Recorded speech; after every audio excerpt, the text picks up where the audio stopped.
Insta reels చూసి మోసపోకండి. అమ్మాయి ఆఫర్ ఇచ్చిందని అడ్వాన్స్ అవ్వకండి. ఆగలేకపోయారో అడ్డంగా బుక్ అవుతారు. ఎందుకు కరీంనగర్ జిల్లాలో జరిగిన ఓ ఉదంతమే నిదర్శనం. ఆ ఫుల్ డీటెయిల్స్ వర్షన్ మీకోసం. భార్య వలపు వల,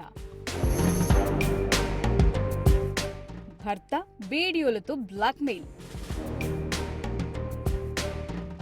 డబ్బు కడితే సరే సరి,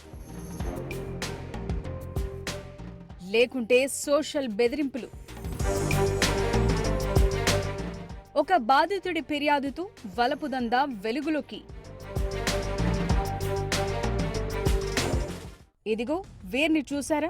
మంచిర్యాల జిల్లాకు చెందిన భార్యాభర్తలు గత 10 ఏళ్లుగా కరీంనగర్లోని ఆరేపల్లిలో నివాసముంటున్నారు. భర్త గ్రానైట్ ఇంటీరియర్ డిజైన్ వ్యాపారం చేయగా భార్య యూట్యూబర్. భర్త వ్యాపారంలో నష్టం రావటంతో వీరిలోని నయమంచకులు ఒక్కసారిగా నిద్రలేచారు. భార్య ఎలాగూ యూట్యూబర్ కాబట్టి ఇన్స్టాలో అర్ధనగ్న ఫోటోలతో వలపు వల విసరటం మొదలుపెట్టింది.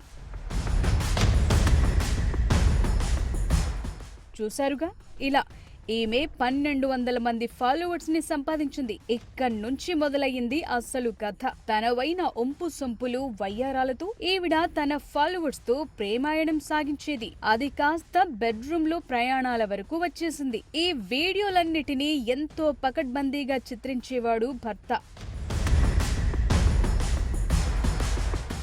చేతుల్లో ఉన్న వీడియోస్ ప్లే చేయాలి, కట్ చేస్తే ఈ వీడియోలు చూపించి బ్లాక్మెయిల్ చేసేవారు. వీరి బాధితుల్లో ఇటు విద్యార్థులు, అటు వైద్యులు, ఆపై పలువురు యువకులున్నారు. ఈ హనీ ట్రాప్ జంట బ్లాక్మెయిలింగ్ కి భయపడ్డ వీరు అడిగినంత డబ్బిచ్చేవారు. దీంతో వీరి వలపు వ్యాపారం 3 వీడియోలు 6 కలెక్షన్లుగా సాగిపోయేది. దీంతో వీరు భారీ ఎత్తున డబ్బు సంపాదించగలిగారు. 65 లక్షలతో ఒక ఫ్లాట్ కొనటమే కాదు, అందులో ఖరీదైన ఫర్నిచర్, 10 లక్షల విలువైన కార్, ఇలా విలాసవంతమైన జీవితాన్ని గడిపేవారు. అన్ని రోజులు ఒకలా ఉండవు. అందరూ ఒకేలా భయపడి డబ్బు చెల్లించలేరు. ఈమెకు తన ఫాలోవర్స్ లో 100 మందితో సన్నిహిత సంబంధాలుండేవి. వారిలో ఒక బాధితుడు గతేడాది కాలంగా ఈ భార్య భర్తతో ఎంతో క్లోజ్ గా ఉంటున్నాడు. అతడు కూడా వీరికి ఇప్పటి వరకు 12 లక్షల వరకు చెల్లించుకున్నాడు. కానీ ఇంకా కావాలంటోంది వలపు వల జంట. ఫలానా తేదీలోపు 5 లక్షలు ఇవ్వకుంటే నీ వీడియోలు సోషల్ మీడియా బజార్న పడేస్తామంటూ బ్లాక్మెయిల్ చేశారు. దీంతో చేసేది లేక అతడు 1 లక్ష రూపాయలని వీరి నుంచి తప్పించుకో చూశాడు. కానీ కుదరలేదు. అప్పటికే చెక్కులు కూడా ఇచ్చాడు. అయినా సరే వారు ససేమిరా అన్నారు. ఇప్పటికే ఇలాంటి ఈసీవీ ద్వారా డబ్బు సంపాదించడానికి అలవాటు పడ్డారి భార్య భర్త. ఎంత బెదిరిస్తే అంత డబ్బన్న కోణంలో అతన్ని బాగా టైట్ చేసి వార్నింగ్లు ఇవ్వటం స్టార్ట్ చేశారు. దీంతో వీరి పోరు పడలేక ఆ బాధితుడు తన బంధుమిత్రులతో చెప్పుకుని బాధపడ్డాడు. వారి సలహా సూచనల మేరకు ఎట్టకేలకు పోలీసులకు ఫిర్యాదు చేశాడు. దీంతో ఈ వలపు మొత్తం బయటపడింది. వాట్సాప్ లో కానీ నగ్నంగా ఫోటోలను పంపించి వారు వలపాన్ని మిమ్మల్ని ఆకర్షించుటకు చాలా మంది ప్రయత్నం చేయటకు ఎగబడ్డారు. కాబట్టి ప్రజలు, యువకులు అందరూ జాగ్రత్తగా ఉండాలి. ఫేస్బుక్లు, ఇన్స్టాగ్రాముల్లో ఎవరు కూడా ఫాలో అప్ కావద్దు. వారి మాటలను నమ్మకూడదు.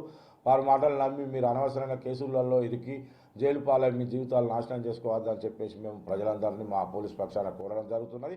నిందిత భార్య భర్తలను అరెస్టు చేసి జైలుకు పంపారు పోలీసులు. పోలీసుల విచారణలో వీరు తమ నేరాన్ని అంగీకరించారు. వీరి నుంచి కారు, ఇతర నగ్న చిత్రాలు తీసిన మొబైల్ ఫోన్లు, కొంత మొత్తం నగదు, బాధితుడికి చెందిన చెక్ ను స్వాధీనం చేసుకున్నారు. ఫైనల్ గా పోలీస్ వారి హెచ్చరిక ఏంటంటే, ధూమపానం, మద్యపానం ఆరోగ్యానికి హానికరం ఎలాగో సోషల్ మీడియాలో ఇలాంటి పరిచయాలు మీ ధన, మాన, ప్రాణాలకు అత్యంత ప్రమాదకరం. ఇలా ఎందుకు చెప్పాల్సి వస్తుందంటే, వీరు డబ్బివ్వకుంటే చంపేస్తామని కూడా బెదిరిస్తున్నారు. కాబట్టి బి అవేర్ ఇట్ అన్నది పోలీసు వారి మాటగా తెలుస్తోంది.